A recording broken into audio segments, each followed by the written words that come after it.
بسم اللہ الرحمن الرحیم۔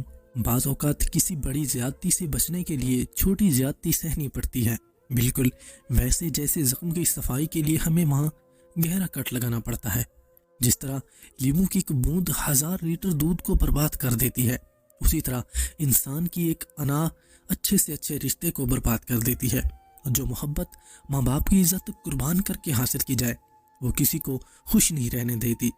ہم جس معاشرے میں رہتے ہیں وہاں ہمارے اصل کردار کو نہیں دیکھا جاتا، بلکہ ہمارے ارد گرد کے لوگوں کی رائے کو حتمی مان کر ہمیں اچھے یا برے کا سرٹیفکیٹ دیا جاتا ہے۔ وہ ایک انگلی جو مشکل وقت میں آپ کے آنسو پہنچتی ہے اس 10 انگلیوں سے بہتر ہے جو آپ کی کامیابی پر تالیاں بجاتی ہیں۔ جو لڑکی گھر میں پہننے والے عام سے جوتے کے لیے 40 ڈگری میں پورا بازار چھان سکتی ہے، وہ اگر تمہیں اپنی زندگی میں شامل کرنے کا فیصلہ 2 منٹ میں لے لیتی ہے تو اس کے فیصلے کو معمولی نہ سمجھنا۔ مرد کو شاید خیال رکھنا آتا ہی نہیں، وہ کیئر کو بھی عادت کی طرح سیکھتا ہے اور عادت کی طرح ہی کرتا چلا جاتا ہے۔ بے شک انسان اپنے گمانوں سے مارا جاتا ہے اور بدگمانیوں پر پچھتاتا ہے۔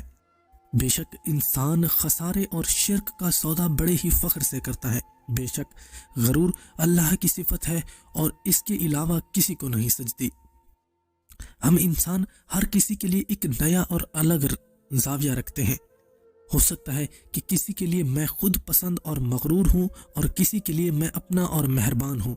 ہم سب کے لیے یکساں نہیں ہو سکتے۔ لفظ، احساسات، جذبات، سوچ، یہ خوبصورت مگر کتابی باتیں ہیں۔ باہر کی دنیا انسان کو اس کی ظاہری شخصیت سے جانتی ہے۔ محبت قدر مانگتی ہے، تعریف مانگتی ہے، باقی لوگوں سے الگ اور ممتاز برتاؤ مانگتی ہے۔ محبت میں اگر انا نہ ہو تو محبت نہیں رہتی، بخشش یا بھیک بن جاتی ہے۔ سنا ہے کہ جو لوگ بہت ہنستے ہیں اندر سے بہت تنہا ہوتے ہیں۔ دل کی نظر کو آنکھ کی بصارت کی ضرورت نہیں ہوتی۔ کچھ دوست ایسے ہوتے ہیں جن کے ساتھ بیٹھ کر صدیاں لمحوں کی طرح بیت جاتی ہیں۔ جو دشمن کے ساتھ دشمن اور دوست کے ساتھ دوست نہ بن سکے اسے جینے کا کوئی حق نہیں۔ جب کوئی امید نہ ہو تب زیادہ یقین سے مانگو، کیونکہ معجزے تو اللہ کی شان ہے، قبولیت تو ہماری یقین کی دھاگوں پر ٹکی ہوئی ہے۔ اللہ سے جیسا گمان رکھو گے اس کو ویسا ہی پاؤ گے۔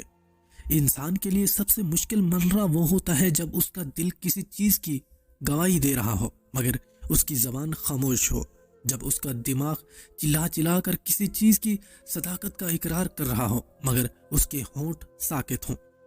بانس میں موجود پانی کو پاؤں کی تلی پر لگا دیجئے، قد لمبا ہونا شروع ہو جائے گا۔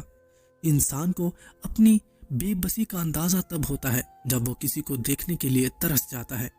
جو رب پتھروں سے پانی نکال سکتا ہے وہی تمہارے لیے وسیلے بنا سکتا ہے، وہی تمہاری مصیبتیں دور کر سکتا ہے، کیونکہ وہ ہر شے پر قادر ہے، وہی ہر چیز کا نگہبان ہے۔ دعائیں مانگتے رہا کرو، کیا پتہ تمہاری من پسند چیز ہی اللہ کی رضا ہو۔ آج کل لوگ اپنا آدھا وقت انجان لوگوں کو امپریس کرنے میں اور آدھا وقت اپنوں کو اگنور کرنے میں گزارتے ہیں۔ جو لوگ جھک جاتے ہیں وہ لوگ کمزور نہیں ہوتے، بس ان میں رشتہ نبھانے کی چاہت دوسروں سے زیادہ ہوتی ہے۔ آنکھوں کے نیچے کالے ہلکے ان خفیہ لڑائیوں کا نتیجہ ہوتے ہیں جو ہم خود سے کرتے ہیں۔